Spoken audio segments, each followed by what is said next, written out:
I would like to turn the call over to Dr. Adair White-Johnson. Thank you for joining us tonight.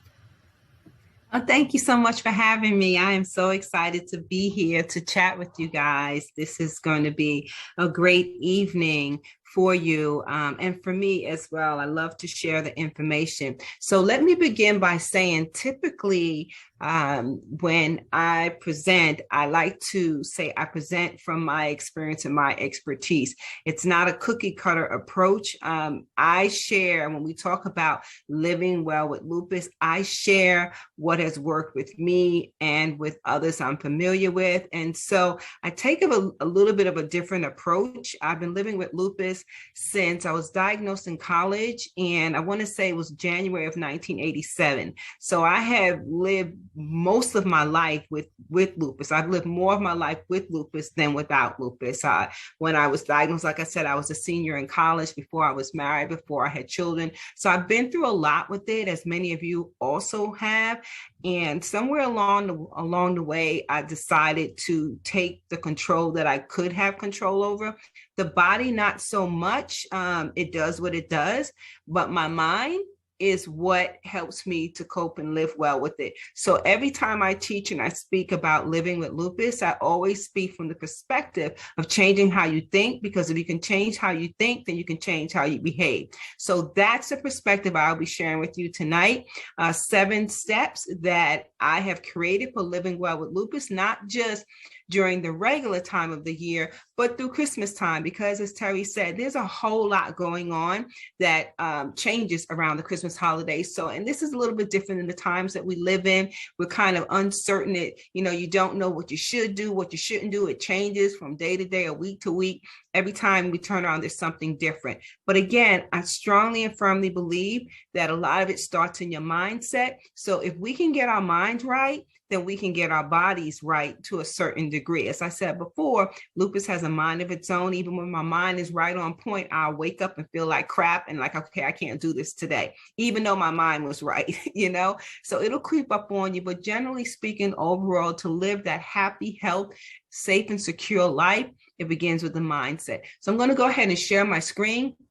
I'm going to share with you what these 7 steps are, and I'll explain them all to you. As Terry said, if you want to go ahead and put the questions that you have in the chat box, I'm not sure if she wants me to address them at the very end, but she'll let me know. But go ahead and you'll be able to address them. I do have some notes here so I don't go off on a tangent, and I'm operating from 2 screens. And so if you see me looking to the side, I'm really still here, but I'm just operating from 2 screens and some notes, okay? So I'm going to go ahead and share my screen.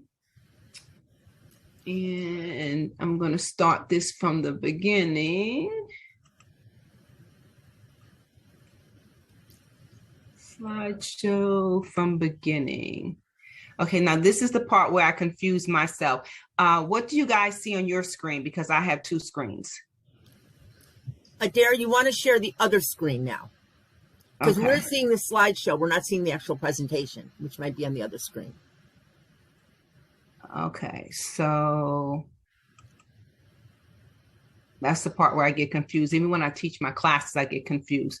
That's so okay. Which one? Now go ahead and say share, and then you should have a choice to see the full screen.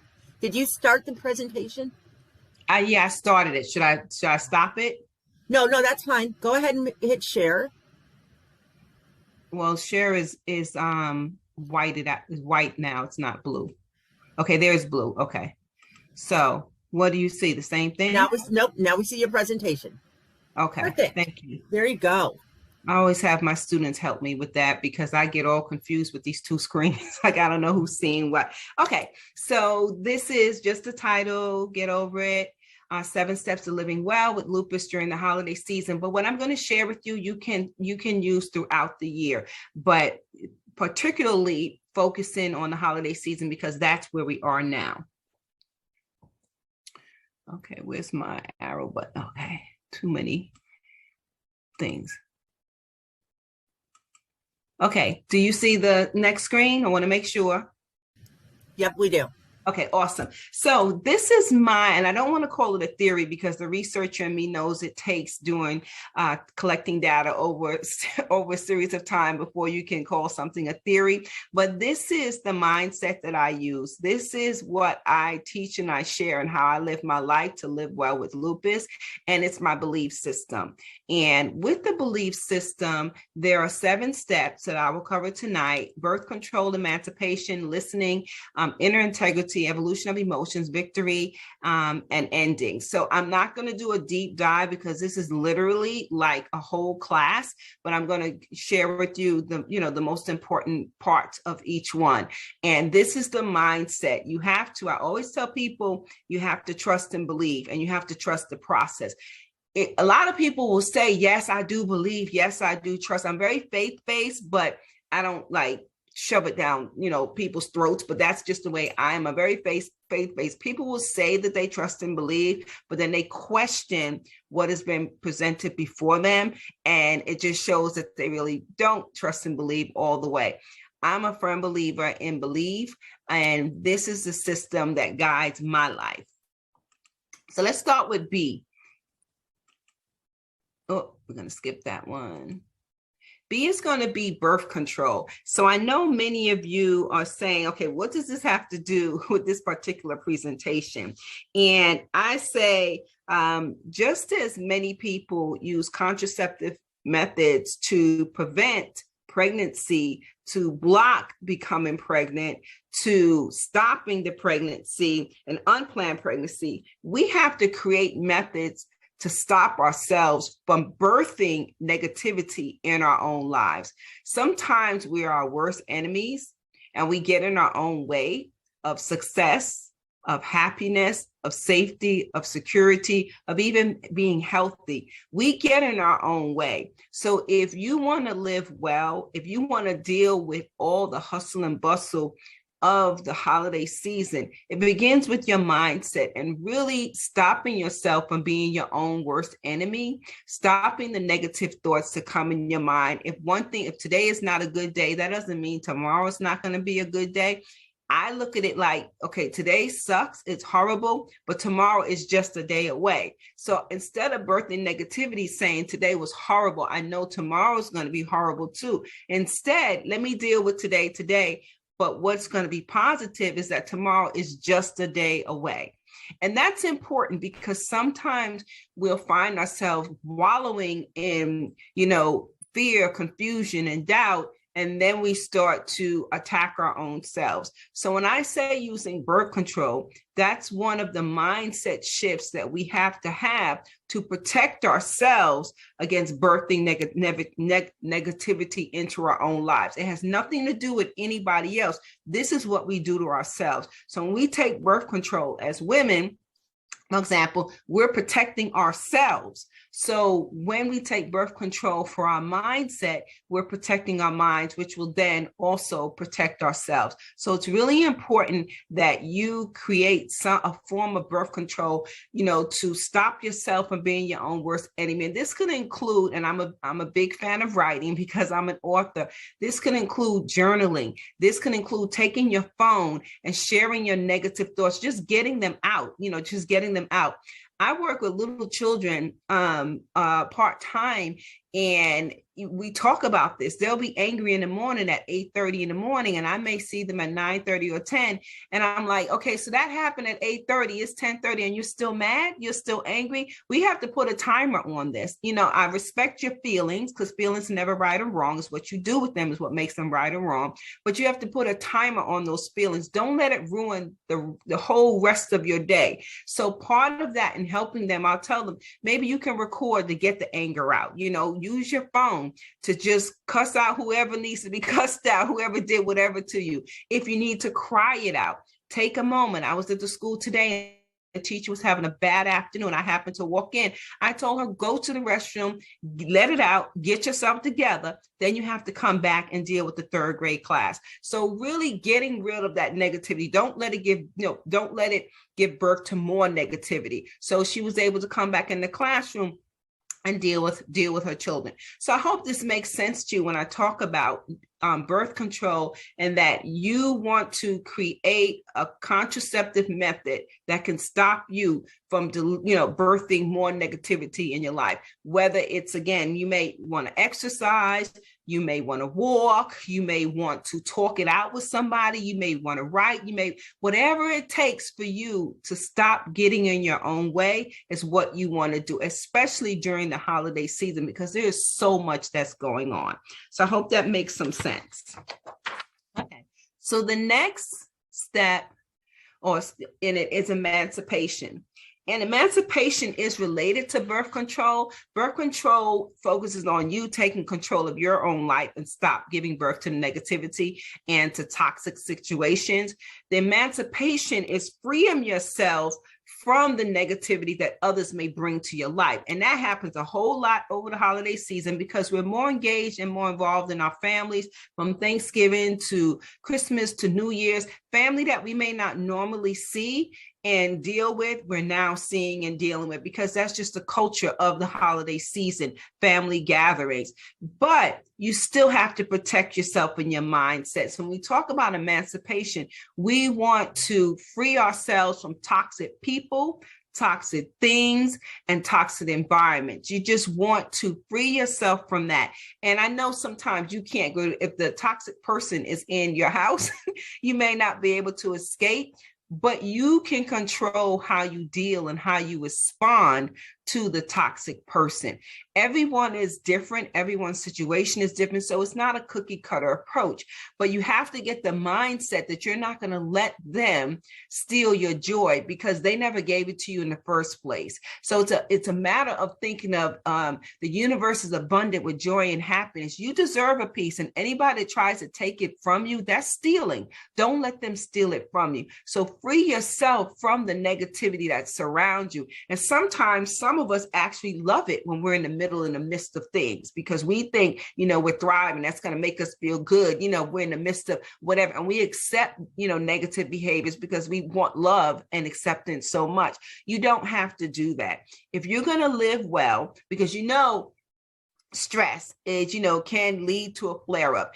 And if you are feeling stressful because of what other people are doing in your life, see who you can eliminate from your life. You obviously can't get rid of everybody, but maybe you can reduce their presence in your life. Maybe you can reduce the impact that they have on your life. So when we talk about emancipation, we're talking about letting go as much as we can of all those stressful things in our lives that we know are stressful, but we keep doing it anyway. What do they say? If you do something, if you keep doing the same thing and expect different results, that's the definition of crazy. So you have to ask yourself, what am I crazy about in my life right now? What still irritates and stresses me out that I can control, that I have some control over, that I can release, that I can let go? And it's really important that you remember that just because you walk away doesn't mean you've given up. It just means you made a choice. So when you're walking away from these toxic people, situation, and things, it doesn't mean you're giving up on anything and anyone. It just means you're making a choice to have your peace of mind, to free yourself, to emancipate yourself from toxic energy, which is going to impact your stress level. So I hope that one makes sense. Okay, the third one is going to be listening. And this is the part where a lot of times we hear a lot of people, there's a lot of noise in our lives, between work, if you're in school, family, friends, significant others, there's a lot of noise. Sometimes we have to stop and just listen to our guts, or listen to ourselves, listen to those inner voices, listen to what's happening within us. Remember, I said you have to change how you think before you can change how you behave. But if you're not listening to yourself, then how do you know what you're thinking? Sometimes you have to silence the noise around you to hear what you're actually saying and listening to what you're saying. Even when it comes to our bodies, we, as lupus patients living with lupus, sometimes we have to stop and listen to our bodies. As much as we may want to go hang out with our friends on Saturday night, or there might be an extremely important, meeting at work the next day. If our bodies are telling us we can't do this, we have to learn to listen and try and do it in another way.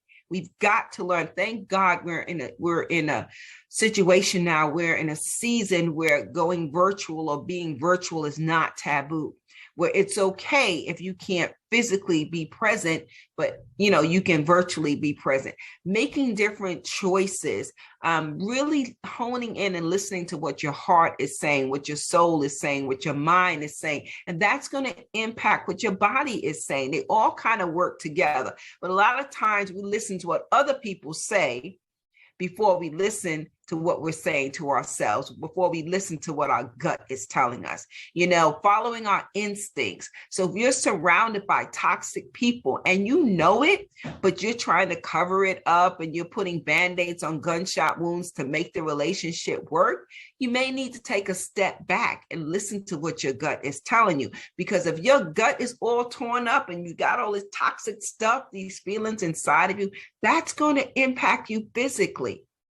It's going to impact you physically. So you have to think about that. You really want to think about listening.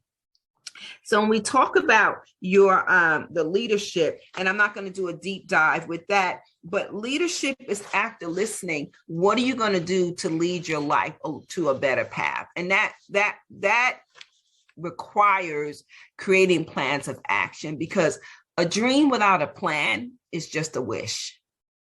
So you can dream of doing so many things, and you can listen to your gut, listen to your heart, and you have all these dreams. But if you don't have a plan how to execute the dreams, then they just become wishes. So I'm not going to do, because with leadership, that's an entirely kind of different conversation, but it's important that you become the leader in your own life and don't let others dictate the steps that are for you. So really taking ownership over that. But in taking ownership over that, you have to be cognizant and you have to be aware of your own inner integrity. And what does that mean? Inner integrity really means being honest with yourself. Sometimes when we're so stressed out, we did it to ourselves. We caused it. We can be our own worst enemy, or we caused the mess and the drama in our lives with people. So we have to look and be honest with ourselves. What did I do? How did I contribute to this situation? And once we identify that, what can I do to fix it? What steps can I take? So if you're lying to yourself, on the other hand, saying everything is perfectly okay, and you know that it's not, then how can you lead your own life? How can you reduce your stress levels if you are not addressing the cause? If you're not addressing what's really happening? Again, it's putting a Band-Aid on a gunshot wound. And unless you're honest with yourself and evaluating and synthesizing and analyzing what's happening in your life, it's going to impact your stress level. And if you don't want that to happen, you have to really be honest with yourself, knowing who you have, that conversation with yourself. Talk to yourself in the mirror, write it out, whichever way you feel most comfortable with. And then that's what you have to do. But you have to have inner integrity, which is a part of believing in yourself. You have to have that inner integrity. Be honest with yourself as to where you stand. Talk to yourself about where you are in order to determine where you need to be. And if you have that clarity, because I've learned that a confused mind does nothing. A confused mind does nothing. If you're honest with yourself, when you have the clarity about who you are, what you need, how you do things, just overall, then you're able to create that plan to make a change. Then you're able to see things clearly, like who is toxic in your life? Why are they toxic? What situation isn't working? What type of negativity are you birthing every day? If you have that clarity in your life, then it's only going to help to reduce that stress. And again, during the holiday season, it's multi-layered, lots of things going on. It's exasperated at this point, but you have to be honest with yourself. Again, I really focus on changing how you think, and then you can change how you behave. If you do it the other way, it's putting the cart before the horse, and nothing is going to get pulled and nothing is going to be able to walk away. The next one is the evolution of emotions.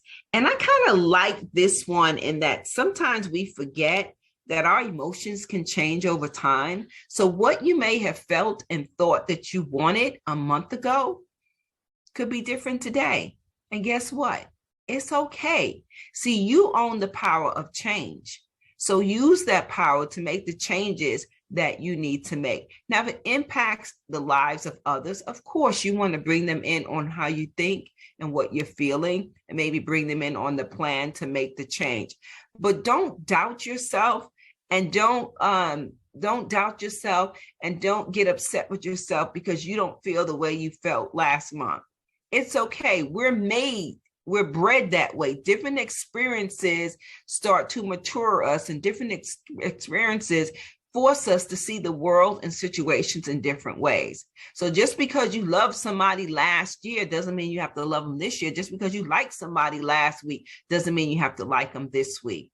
And just because you may have appreciated something last week doesn't mean you have to appreciate it this week. And where we run into issues and problems, because then we try to pretend like we still like someone and we don't like them, or we still appreciate something and we really don't. And I'm not saying you have to be rude with it, but take ownership of how you feel. Own how you feel, and then that takes the stress off of your back and pretending to be something that you're not, or pretending to feel something that you're not. Feelings and emotions change over time. Relationships change over time. Someone who was your best friend 2 years ago, your lives may have started going this way, but you guys have been holding on to the label of being best friends because you guys have been best friends maybe since college years. It's okay to change how you think and how you feel, because that's part of the evolution of emotions. That's just natural. And so the sooner that we can accept that our feelings change, the less stress we will have about pretending to like and appreciate and embrace things and people that we really don't want to. And I think other folks bring a lot of stress into our lives, and a lot of stress happens because we spend all day wearing masks. You know, in many instances, we spend lots of time wearing masks, pretending to be, or covering up, I should say, covering up who we really are and what we really think and what we really feel, so that we can navigate through the day problem-free. That's a lot, and that's stressful. The true, what is it? Shakespeare that says, to thine own self be true, something like that. It is so true. If you are solid and grounded with who you are, what you stand for, what you need, it makes life so much easier. And part of that is knowing that the evolution of emotions is perfectly fine. Okay. Now I'm going to move on to victory and victorious. And this really focuses on the positivity in your life and knowing that it's okay to claim your wins. It's okay for you to feel victorious when you do something well. You don't have to apologize for your greatness. You don't have to apologize for who you are and what you stand for. I think sometimes we stress ourselves out because we live with imposter syndrome. When we're doing something that we think that we are not qualified to do, then we think we're living the life we're not supposed to live. And we think we're an imposter, like we're not supposed to be in a position that we are. That is stressful. I know a principal of a school who doubts herself every day and thinks that she's not qualified to be in that position. That eats at her more every day, this imposter syndrome, than it does dealing with the school and everything that goes along with it. We do a lot of that. We don't think that what we have is what we deserve. And that imposter syndrome will eat you up. And that's why you have to remind yourself, it's okay to win. It's okay to say I'm good at this. It's okay to say, life is good. We're living in a season where for many people, life isn't good, but that shouldn't stop you from thinking that your life shouldn't be good. And so even in this holiday season, there's some families who have experienced a lot of loss because of the pandemic, because of COVID. They've experienced a lot of loss, and you can be sad for them. But if that's not your family, then claim the victory and be thankful and grateful and gracious that you have your family, and you don't have to make up excuses for feeling happy about it. And so claiming the wins, claiming your victories can remove some stress. It's like we hide being great. We hide being good at something. It's like someone tells you have a nice shirt on or a nice blouse on, and you go into a soliloquy about, I found this in the back of my closet. You really like this? Oh, I don't really like it. Or, I bought this 3 years ago. Or something like, if your hair looks nice. Oh, you really think so? Well, I tried to curl it this way and that way, and it really didn't work. Just say thank you. Celebrate your win, claim your win, because you're adding, even though you may not be aware of it, it may be minute. As you're giving all these excuses and reasons about this top or about your hair, you're stressing yourself out because you're thinking you don't deserve this compliment when you do. And it's just a lot, and we do it to ourselves. So the V is claiming your victory, claim your wins, and over the holiday season, keep doing that. Don't get caught up in imposter syndrome. Stop thinking that you can't do this. Stop thinking that, or you shouldn't be doing this. So the V is on victory and victorious. The E is on the ending. And this one, I'm going to kind of read because I want to make sure I don't miss anything. This is so important to me, I think, during the holiday season, because relationships are usually why we get stressed out. Somebody has done something or failed to do something for somebody else, and that causes a lot of stress. So when we talk about ending, you have to learn how to end the relationships and situations that are not aligned with what you want and need in your life. And so you have to learn how to end those things that cause you pain, how to end the things that are not good for you, learning how to figure out what is good for you, learning how to determine what you don't need and what doesn't work for you, learning how to end those toxic relationships in your life, learning how to end the toxic feelings inside of you, learning how to end things that you never should have started, and learning how to begin with the end in mind, learning how to begin with the end in mind. So when we do that, we're looking at what is my end goal and what plan can I create to get to that point. Sometimes we just got to let things go. For me in my life, I say, let God and let go. Let go and let God. I'm sorry. That's how I find my face, and I trust him. And is it easy? No. I have to sit back and be patient and have conversations with God and have conversations with myself to say, hey, what are we doing here? But I know when I turn it over to him, I don't have to stress about it anymore. I don't have to worry about it anymore because I've turned it over. I've ended my stress with it because I've turned it over. That works for me. But for you, how can you turn it over? How can you end those things that are causing you the stress? So sometimes we have to learn to just let it go, because some things want to be let go, but we still kind of holding on, by threads and strings. We're just holding on just because that's the way it's always been.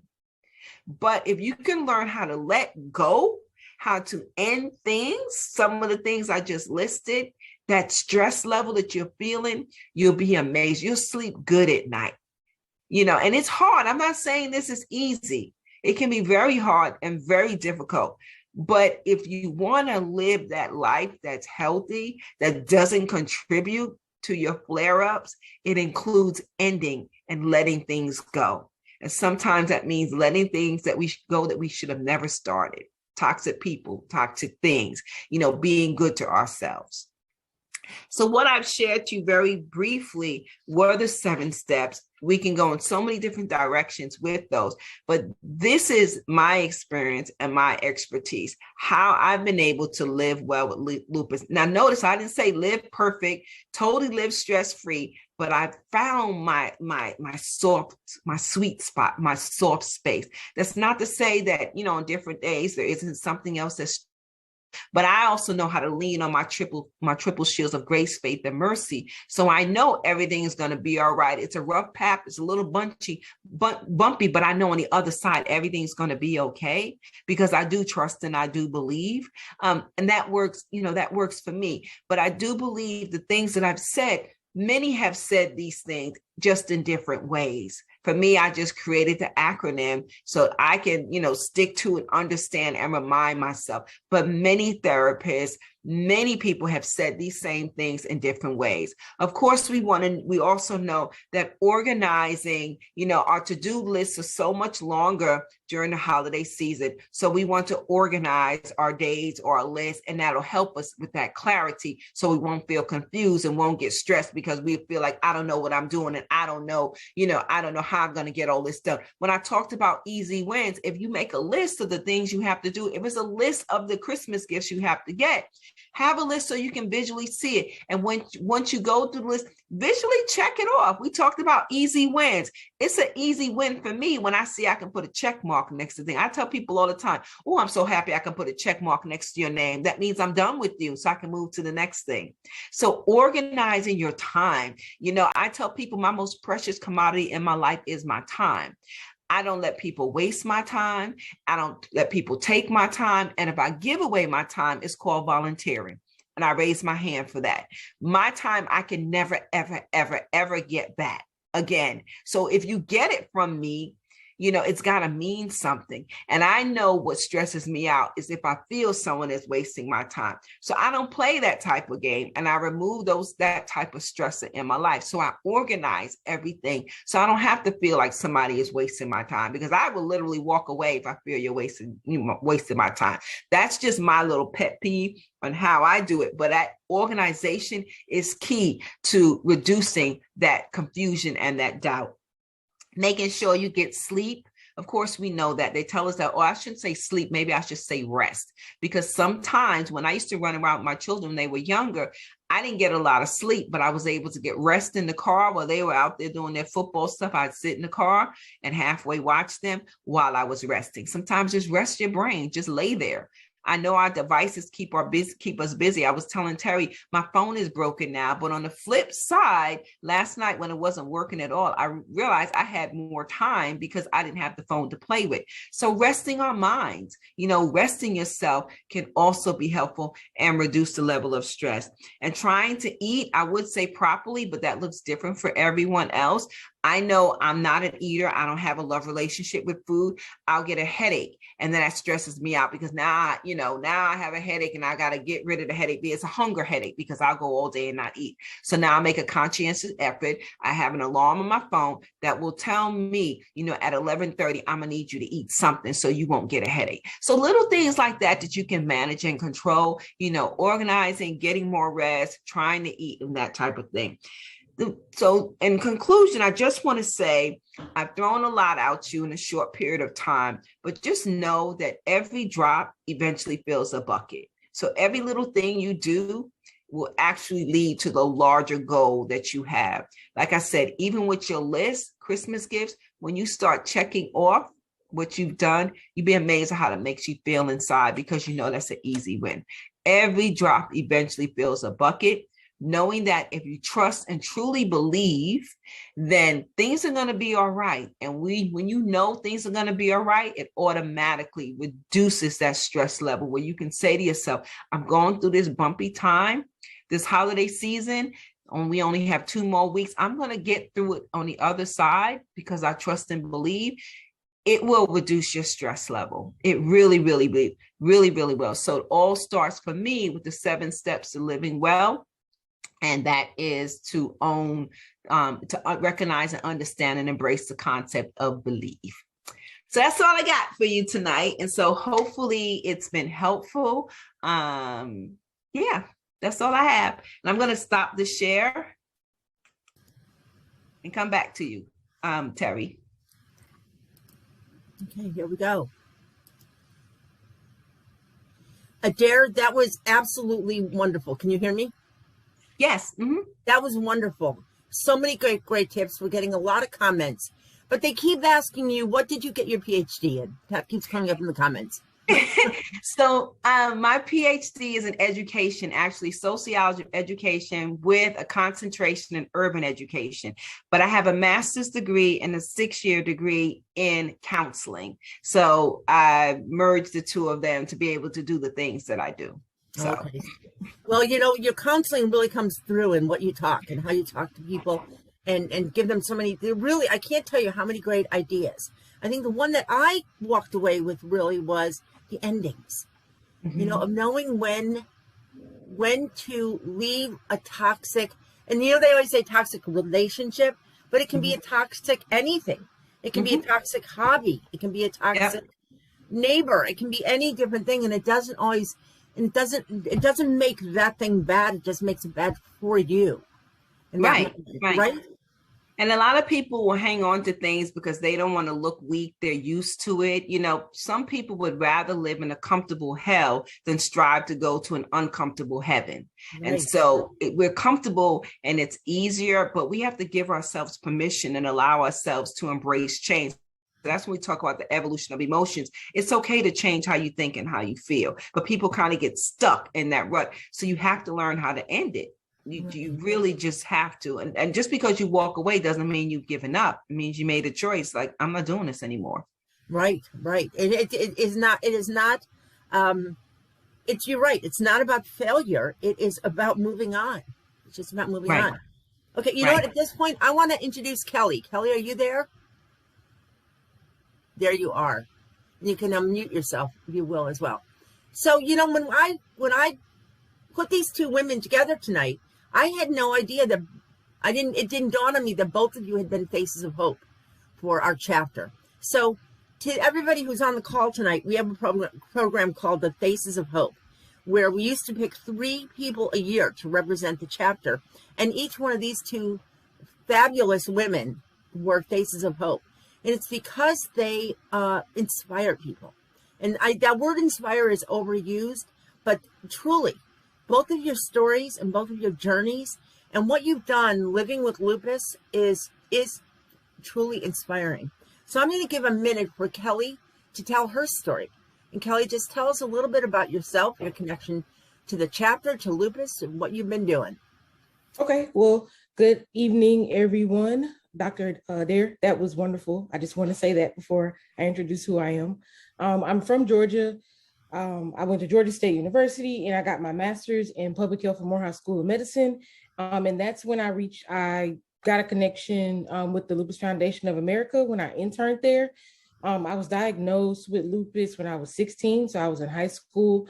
And it was really more joint stuff and headaches, but like it hit me pretty hard in college. My sophomore year is when I developed pleurisy, and I kind of had to figure out what this lupus thing is, because how I experienced it as a teenager was not how I was experiencing it in my late teens, early 20s. And so for me, I had to so I do research, right? So right now I'm in a PhD program for epidemiology at the University of Pennsylvania. And so my focus will be on autoimmune diseases, specifically in lupus. And so that's my connection is personal.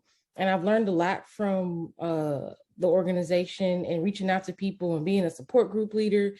And so that's really my big connection. And we walk in this, so who's better to research it or tell us ways to, like Dr. Adair was doing, tell us different ways to cope. I think it hits differently when someone is experiencing the same disease you have, at least, may not be the same symptoms, but they can at least get an insight and they can give you some ways that they've coped with it. And that's how I've kind of dealt with it, especially with the college age lupus people, kind of how did I get a degree?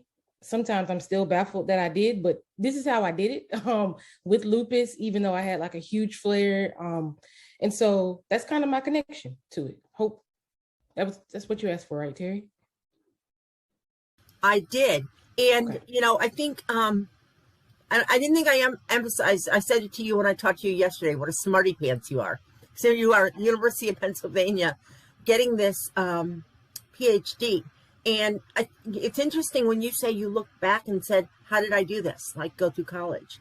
And, you were one of my interns when you were in graduate school. And it wasn't easy for you, Kelly. You had tough times with it. And so I want to ask to that. And I saw some of those tougher times, but you kept your head on straight and you kept on going. What helped you do that when you were having those tough times? I remember one was a leg injury. You were having trouble with your foot at the time. And you would come in, but you were very honest. You were very honest about being in pain and how difficult it was, but you just kept pushing forward. How did you do that? So I think that I just kind of got to a point where I was tired of lying. Like people ask me how I'm doing, or I think it just kind of got to a point where I didn't want people to know that that's my baseline. So like if I'm having an off day and you see more typos in an email I sent, that's not my standard. I'm just having a rough day. So I think that the way I kind of dealt with it was to communicate, like, I just don't feel well today, which was actually really hard for me to do. And I'm sure a lot of us, because you don't want to say if something's wrong, you kind of just want to push through. And also I wanted to make a good impression. I knew I had a degree to finish. I didn't want any more student loans. And so it was just kind of like I had a goal and I just had to figure out how to maneuver around it. And I've honestly found that being honest actually helped me, because like one day you would give me like an extra 30 minutes and I would just kind of go sit and do nothing. And that was like super helpful. Whereas maybe if I didn't do that, those 30 minutes helped me get through the rest of the day, or I could take my medication and I have to worry about having to run to the bathroom or all these different things. And so I think that communicating what I needed was like helpful. And I think I realized how to do that when I was in college a little bit, because I realized that other people were communicating like I have ADHD and they had like a whole plan for like school on how to help them. And like, I'm over here trying to breathe and I didn't ask for help. So I think it came out of experience of failing, honestly, of not doing those things and then struggling through, realizing that it didn't have to be that way. So that's kind of how I pushed through, and knowing that I'll get it done. I just may be there with you until like 6-7 o'clock at night, but we'll get it done. I just may need extra time for that day, but then the next day I may come back super strong. And I think what Dr. Adair said, I really had to create a mindset of like, today is rough, tomorrow may be rougher, may be better. So why not me just have a positive mindset and say, let's just get to the day and see what tomorrow brings. So I think that I connected when you said that, like the first part is like kind of centering your brain, and like, it doesn't always have to be this way. It may not always be this way. Like, it's like ebb and flows. So that's how I did it. Yeah. Well, that's really interesting. And Dr. Adair White Johnson, if you would speak to, you said a little bit when you were talking about taking off the mask, and just comment on what Kelly just talked there about the honesty. I think that's just a huge component of it. We're all so used to saying, "How are you?" Fine. And maybe that's part of the fact that it's a chronic illness, when you just get sick of saying what's going on, but it's not helpful. It's not helpful if to give people the impression you're fine when you're not. But go ahead. So for me, I've got some age on you, Kelly. So I've kind of conditioned myself over the years. It just depends on who asks me. If I think, and I don't want to use the wrong language, but remember I said about my time, if I think that I don't want to say worthy of, but I can't think of another word. If you're worthy of my time that I'm going to take to explain to you how I really feel, then I'm going to explain to you how I really feel. If you're not important enough in my life, then you will get the general, oh, I'm okay, or I feel, I never say I'm fine when I'm not. How deep my explanation goes depends on who I'm speaking with. So I've learned also to respond where I'll say, I may not be where I want to be, but I'm not where I used to be either. So I kind of, just depends on who it is that will determine, but I never just say I'm fine if I'm not, because typically you can look at me and see it's always in my eyes that you can see that I'm not fine. I just learned years ago in the school system where I was at, I felt like at the time I was the only diagnosed lupus patient back in the early 90s, and they didn't understand it. And I had to take time off of work, and it was really messy. So I got real defiant and real, I don't want to say aggressive, but assertive, where I wasn't wearing a mask. I was walking them through everything that I went through, so they needed to understand what it was like to live with lupus. And to a degree, it really worked, because I would hate to say I call myself the poster child for lupus in that school system, but that's really what it ended up being. And then when I became a face of lupus, I really was the poster child. So that was the funny thing. But I just stopped wearing the mask. And so in answer to your question, how in depth it goes depends on who's asking and if I feel like it.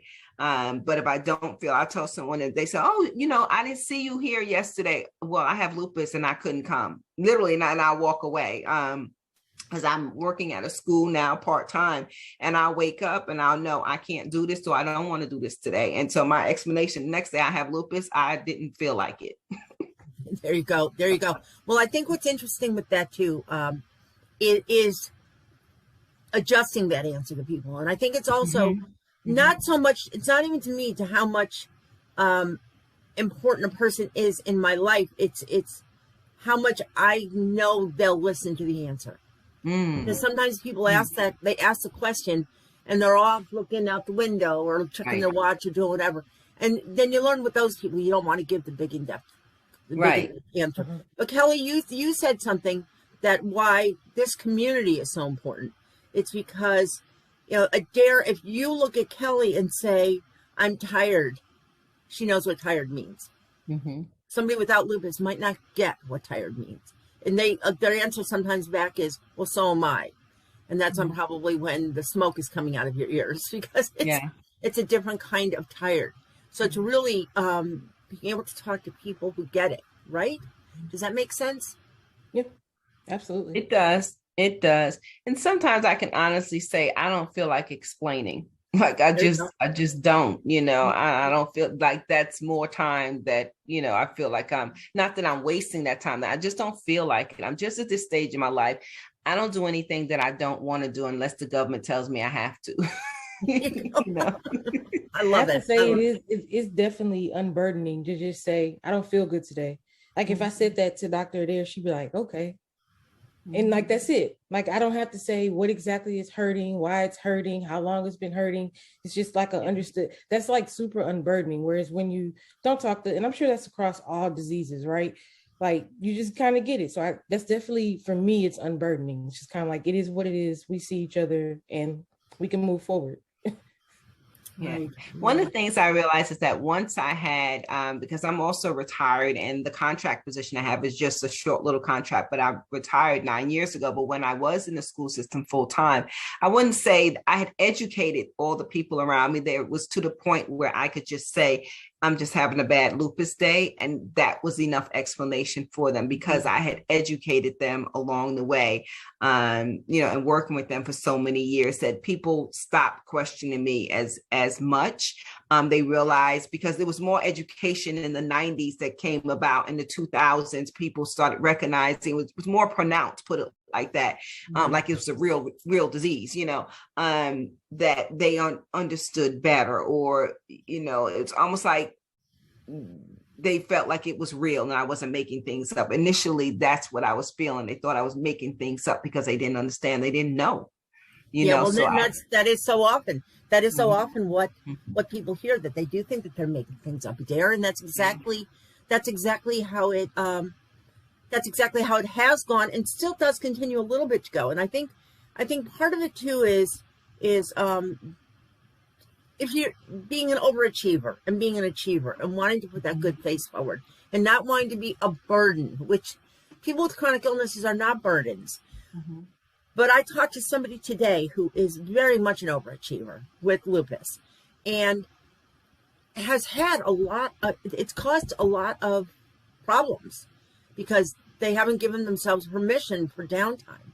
And now when they go back and tell their employer, partner, whatever, that they are, that they're not feeling up to it, they kind of don't get it. Well, you've been doing it all this time, all along. Mm-hmm. And it kind of brought on some depression in this person. Brought on depression. They're like, wow, I've been working hard just trying to do it. And then when I come back and say I need accommodation, you're saying, well, you've been doing it all along, so why can't you do it? So that's difficult, right? Yeah. Right. Yeah, absolutely. I agree with you. Because I think it all goes back to you look fine, you look okay. Right. And not understanding what's happening on the inside. And if you don't look sick, then you should be fine in doing this. I do think it's gotten better.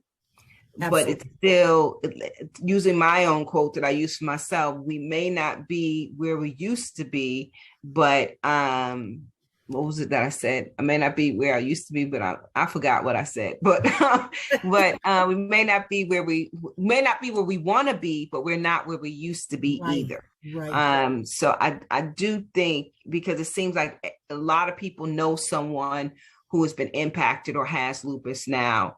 Whereas back in the day, I felt like I was a unicorn, where it just, because there were so many that were undiagnosed. I was fortunate where I was diagnosed right off the bat with the very first doctor, but many did not have that luxury and went through a lot before, and some people never found out, but I just think it has to do with you look fine, you look okay. And it's that, so you can work late today because you did it 2 weeks in a row. Like, right. Okay. Right. And understanding that's why, Kelly, I give you a lot of kudos for being so honest about that. Give me the extra half an hour. I'll get it done. Just give me that 30 minutes. I may not get it done exactly when you want it, but I'll get it done by tonight. And I'll be here and I'll get it done. Go ahead. I literally had to learn how to do that because I'm a bit of an overachiever and it just wasn't working. Like me trying to push that hard, like then I'd be down for a week. So like, what good is that doing me? So like, I literally just had to learn like what's feasible. Like, right. Honestly, just being honest. Like, and I think that I kind of conceptualize it as, even if I didn't have lupus, maybe if you just gave me too much to do, it's also my responsibility to say, hey, you overloaded me. And so I think that it makes me feel, because I think the issue for me was I don't want to feel different. I don't want to be treated different. Right. But then I just kind of thought like, it's kind of the same concept. If you give me too much and I can't handle it, it's up to me to say, hey, let's space this out. This is when I'm able to get it done. And then you as a boss or employer can say, okay, that's not reasonable. Let's see what we can do to get this done by this time. But it's not on the employee to like suck it all in and do everything if they can't do it. That's in every profession. Like, don't burn yourself out whether you have lupus or not. And I learned that through trial and error, a bunch of error and trial. There you go. But you learned from that. But go ahead, Adair. Were you going to say? I was going to say what you said, really, really speaks to truth, in that we have to stand up and stand in our truth and speak our truth. But if we aren't honest with ourselves, when I was talking about inner integrity, sometimes we're in denial of ourselves. We want to be superwoman or superman because we haven't totally accepted that we have lupus, and these are the restrictions, for lack of a better word, that impact our life. So sometimes we want to live our lives regularly as though we don't have lupus. And so we get ourselves in a situation where we are Superman or Superwoman and doing all these things and not knowing, not listening, again, is what I was talking about, not listening to our bodies that says, you can't do this. Like, go sit down somewhere, get yourself something to eat, do something. You can't do all of this because you do live with lupus. And it's that mindset, I think, that we want the world to treat us fairly or equitably, but we also have to be honest with ourselves. We have to stand in our truth and speak our truth, that you are living with lupus. Yes, it does make a difference in your life. Yes, you have to do things differently. And it doesn't mean that you're weak. It doesn't mean that you're a punk. It doesn't mean anything negative, that attached to it. It is what it is. And you have to take care of yourself. And part of taking care of yourself is letting the people that are going to be impacted by letting them know, letting I'm leaning back on schools, but letting your job know that this is what I have, having that conversation and that discussion, with the people. Some days I'm going to feel good. Some days I'm not. I may walk in there and I feel fine, and 3 hours later, I don't. So you have to stand in your truth first, be honest with yourself first, before you can speak your truth to somebody else. And so that's where I talk about that inner integrity and listening to what your body says. And sometimes we do too much, and we need to listen to what the body is saying, like go sit down somewhere,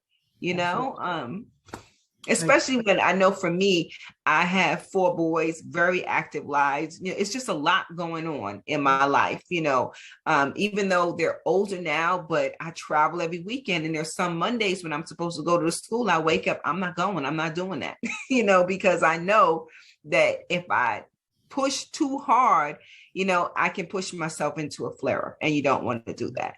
Yeah. So right. I think that's a great point, is that you have to be honest with yourself about it. That we have to admit, the limitation. We have to admit the limitation that's brought on by lupus, and accept it, and accept that it doesn't make you less than anybody. Right. It just makes you who you are, and then convey that authentic self to other people. Yeah. In that, but I think you're right. I think sometimes people are afraid, and like Kelly, what you said, you're afraid of letting somebody down if they're not doing it. So, and Kelly, I like what you said about trial and error, that this didn't just come to you as an epiphany.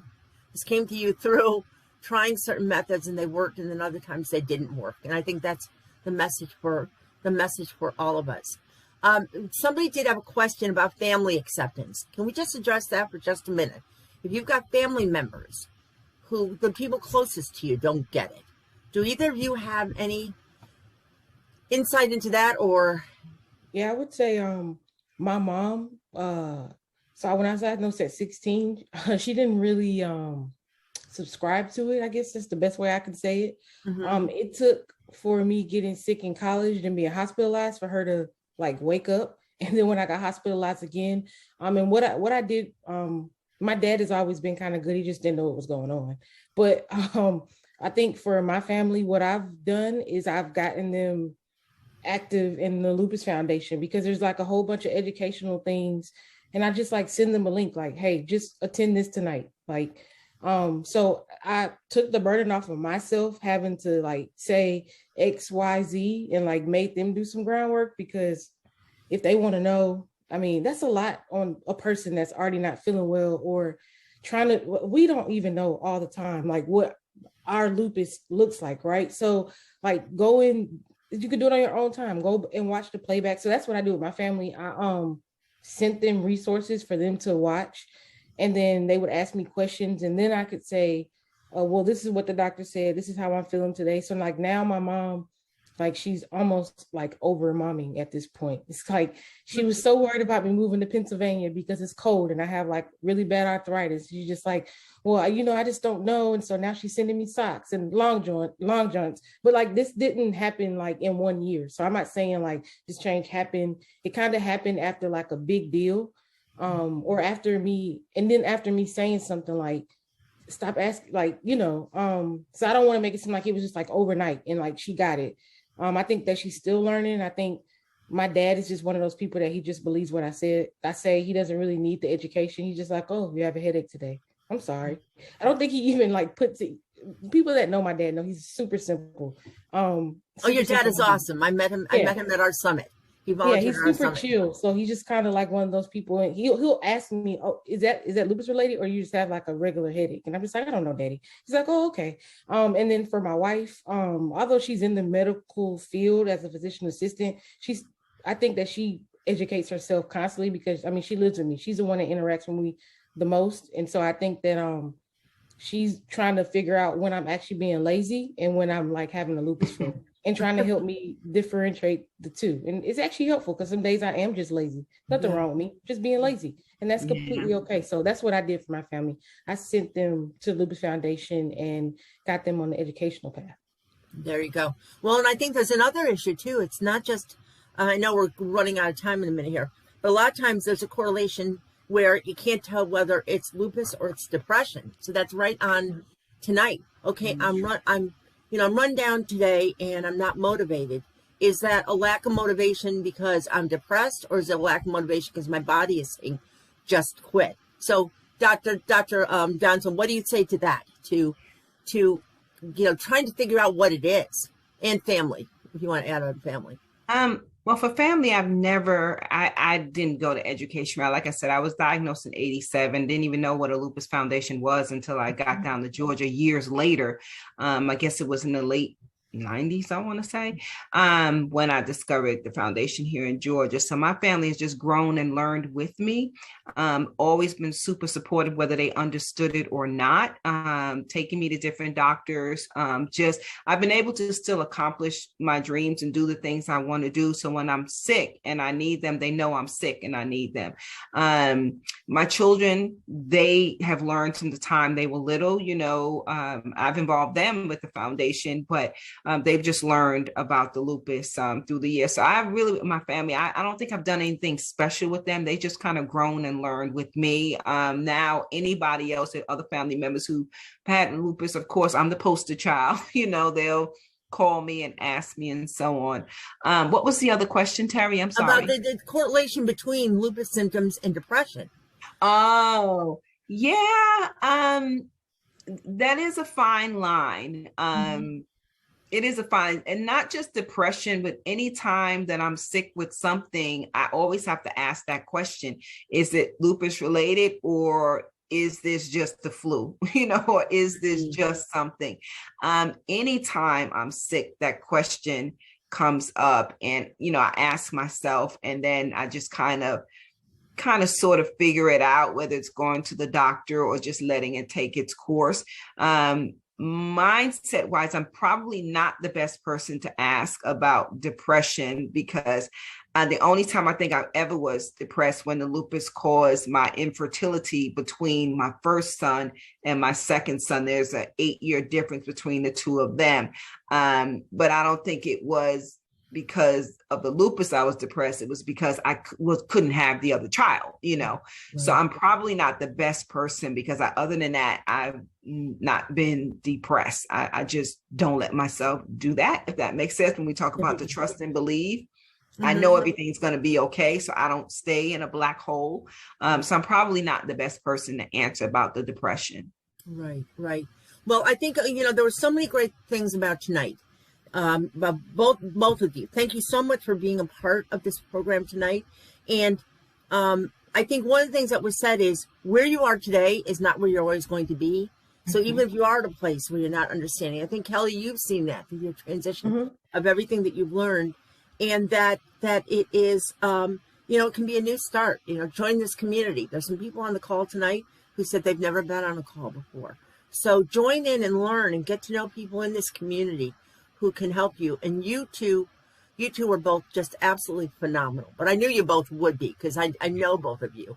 And you've both been involved in the foundation and everything that you do. You are so wonderful. And we'll close this out tonight by wishing everybody a happy holiday season. This program has been recorded, and it will be sent to your chapters, and it'll be posted on the websites. So that's another great thing too, what Kelly said. All of these programs, the Talk About It programs, are all on our website. So you can go back and look at things about nutrition, about exercise, about depression, just living with lupus in the kidneys, all sorts of resources. Make use of those resources. And I love what Kelly does. Send your family there for them to learn a little bit about it. So thank you all. And I hope you all have a wonderful evening.